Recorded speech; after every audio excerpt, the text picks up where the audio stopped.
Welcome to As the Story Grows. I'm Brian Patton. Today we welcome Aversed guitarist Sungwoo Jeong to the podcast. Aversed released their new record, Erasure of Color, last Friday with M Theory Audio. Sungwoo talks about his struggles as a young immigrant in America, the impact of Headbangers Ball, the band going through a change in vocalist, the musical direction on Erasure of Color, and more. Thanks so much for listening to this episode of As the Story Grows. If you're brand new to the podcast, welcome. Thanks for checking us out. You can find links in our show notes or over at asthestorygrows.com for our mailing list on Substack, our podcast community on Discord, or you can support the show financially on Patreon and get early access to every episode. And I would love it if you like what you're hearing, if you would subscribe to the podcast on your podcast platform of choice. We are releasing 3 episodes a week, and so you never know when you might discover your next favorite band. Enjoy today's conversation with Sungwoo Jeong from Aversed.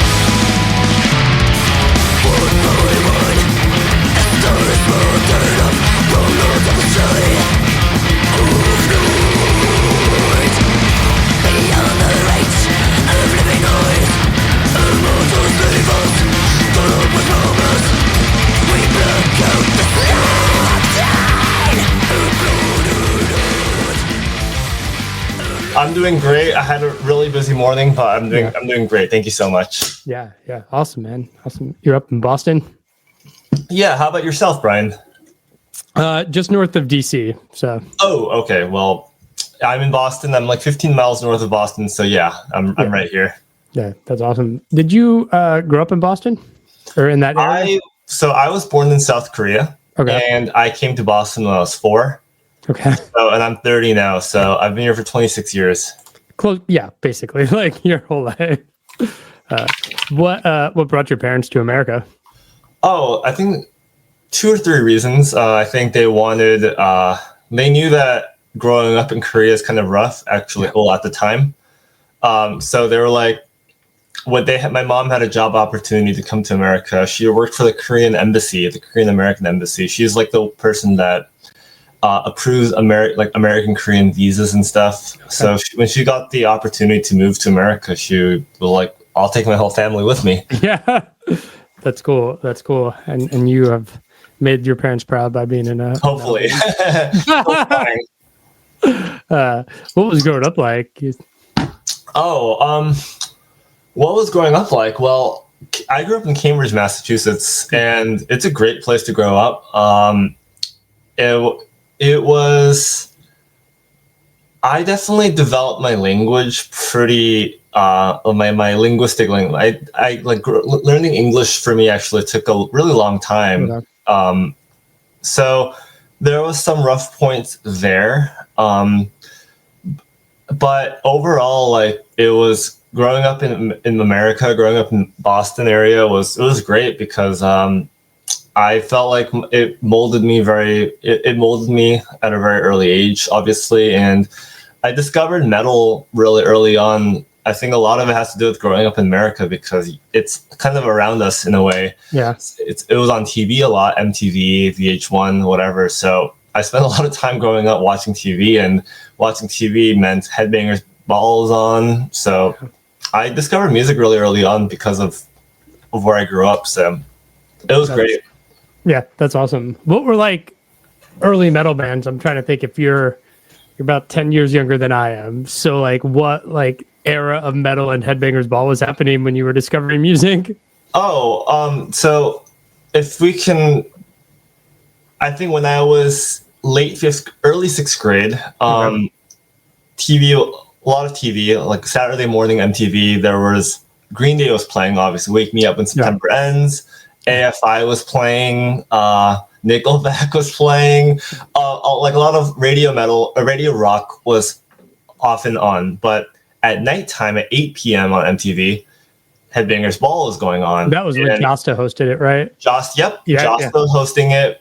So when I was brand new to my virgin metal period, I think one of the first music videos I saw was Tears Don't Fall by Bullet for Valentine. Yeah. To the Threshold by Hatebreed. I think even Trivium they Pull Harder music videos on, Arch Enemy had a music video, so obviously stuff like Rob Zombie was still there too. So as a version metalhead, like seeing that on TV, it was like, I don't even know if like, at first it wasn't even that I loved the music. It was just like, whoa, what is that? Yeah. Like there's blood, there's strippers on TV, there's guitars, there's motorcycles and flames. And then, so yeah, those were the first metal bands I discovered first. Yeah.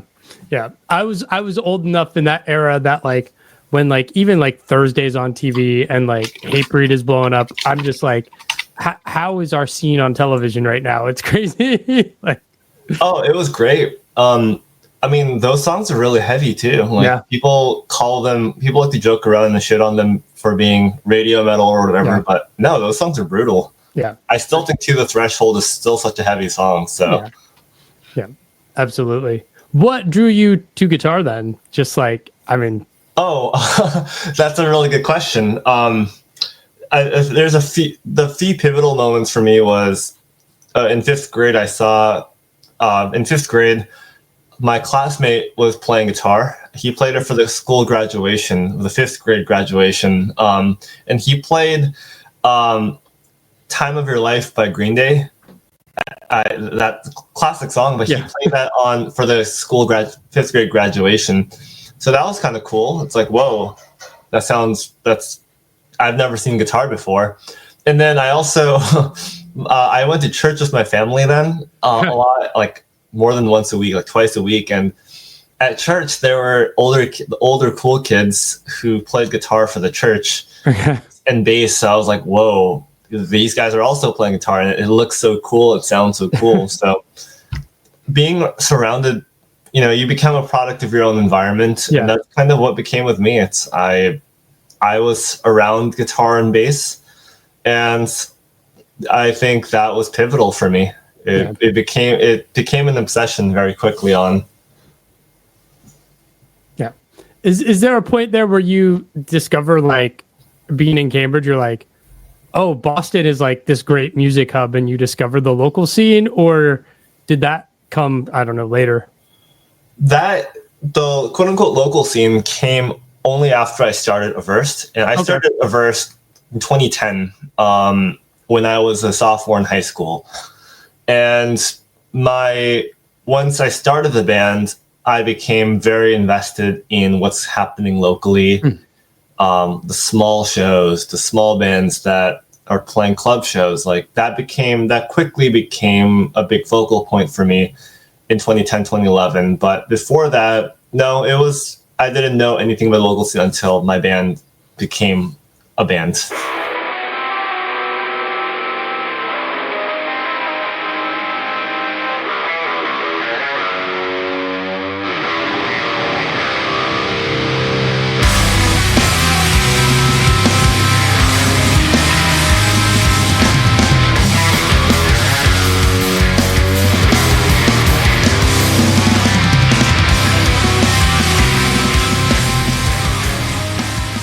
I know the band was originally Aversion and then changed to Aversed because of legal issues.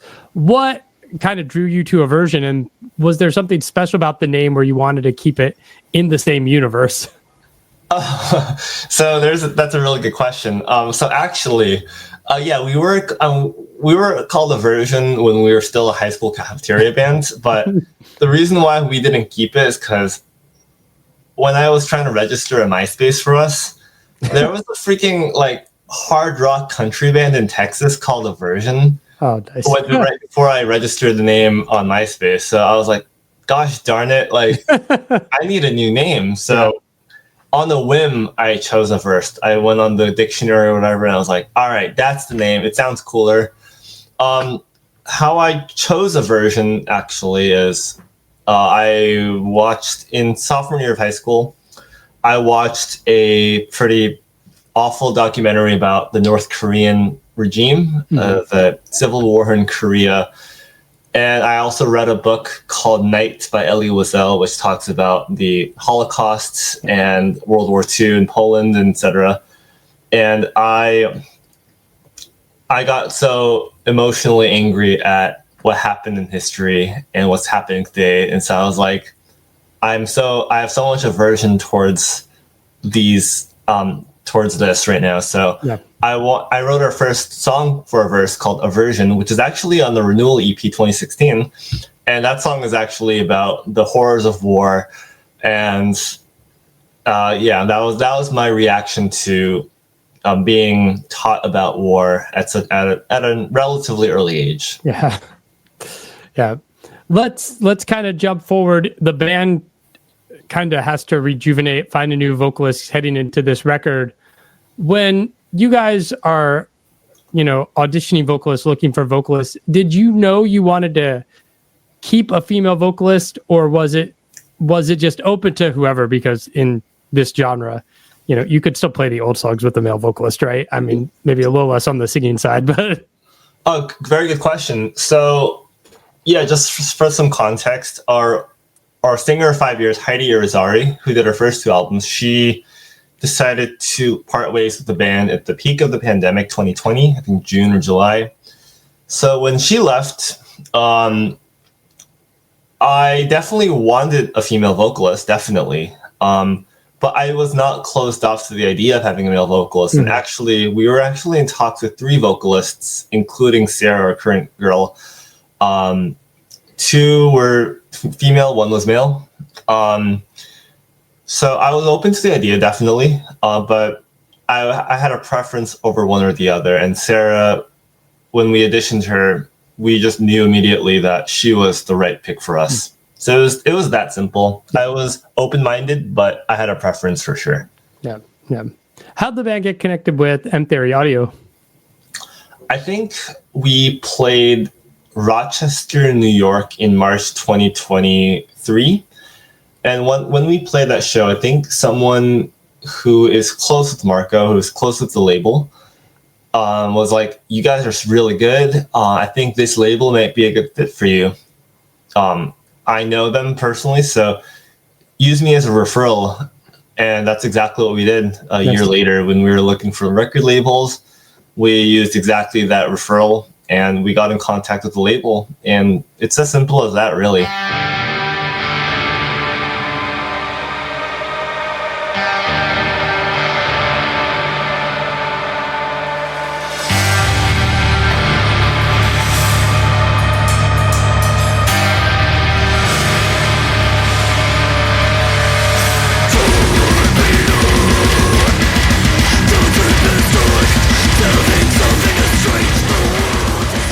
New album's called Erasure of Color.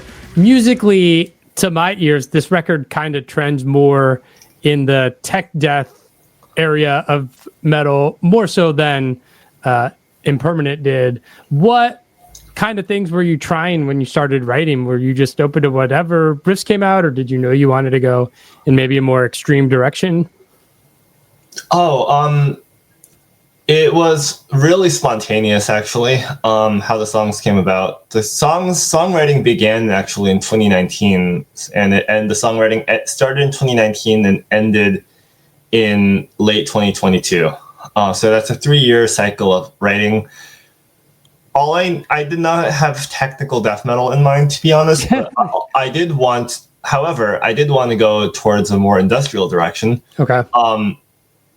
I'm sure it's not blatant, but you'll hear it here and there, I think. I really am a big fan of Slipknot. I'm a big fan of Fear Factory. I love stuff like that.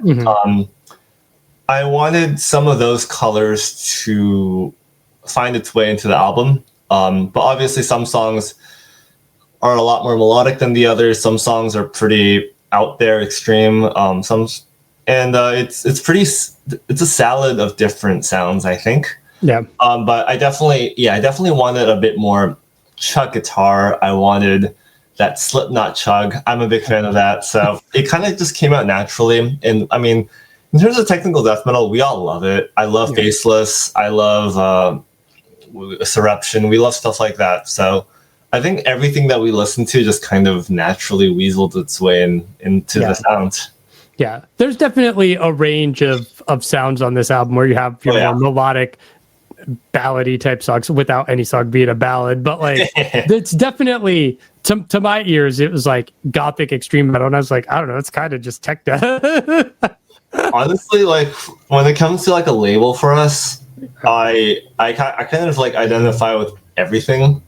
Like if someone wants to call it metalcore, I'm like, all right, cool. Sure, whatever. Metal, like, all right, I like that too. So I'm kind of down with everything. I'm a chameleon. Right. And everybody will argue about what, subgenre thing is anyway. So and they'll die from arguing about it because there will be no conclusion. Right. Right. Outside of being just a song on the record, what led to Erasure of Color as the title of this album? And does it kind of reflect any sort of broader theme? Oh, man. So I did not write the lyrics on this album. What came about that? I won't be able to answer that question well, so next question. Sorry, me, Sarah and Jeff wrote the lyrics for the album. Okay. And like, I was very uninvolved in that department. Yeah, it's fine. I just talked to Joel from Killswitch Engage about the new record, and no way. And I was just like, so the album title, lyrics, and he's like, yeah, I don't know if that's Jesse's deal. And I'm like, okay, well, yeah. The end. Who did the album artwork? Nightjar Illustrations. His name's Adam Burke. He did Fit for an Autopsy, Vector, all sorts of cool bands that we all love. So that's who did it. Nice. He's a legend. Nice. Did he just kind of have the songs and created what he was hearing, or were you given a direction? We definitely gave him a direction that I cannot speak too much of. But yeah, that's how it happened. Nice. Album's out end of March. What's your plan looking like for this year? You said you had job interviews. I mean, like the indie market is tough because touring as a small band sucks. And I think it's a little bit better now than it was right after COVID, but it's still not great. Our plans is tour by the end of the year. I think we're going to be out on the road in August or September. But before then, our plans is just to keep promoting the album. Mm-hmm. We actually anticipate on entering the studio again early summer for album number 4. The songwriting train never ends for me. Yeah. So that's happening, and we're playing a festival date in in June called the New England Death Metal Funtime Bonanza. Nice. We're really excited about that. Bonginator's playing, Slamwich is playing, and other big other bands will be announced very soon. So that's what we have on the horizon right now. Yeah, that's cool. It's so funny that you're heading the studio already. It's like the process of like writing and recording to album release is so long that it's just like you're always ready for the next thing. I'm actually way more excited about album 4 than album 3. So. Just like, I don't even care. Just get it out. Let's move on, right? Because when you're in my shoes, it's like these songs have been done for so long. So it's just like, I'm obviously excited about it, but I'm more excited about the songs that come afterwards. So right. The excitement is for people to finally hear this, but like your heart is in what is coming out. It's like glad people get to listen to this. I want to make new music though. Absolutely. We poured our hearts and soul into this album. It was the amalgamation of 3.5-4 years of songwriting. These songs were the soundtrack of my life for when I had some really dark and difficult times in my life. And I'm just so happy that they are prepared for the audience to listen to. So when this album comes out, please give it a listen. Please be a little patient, but it's all worth the while.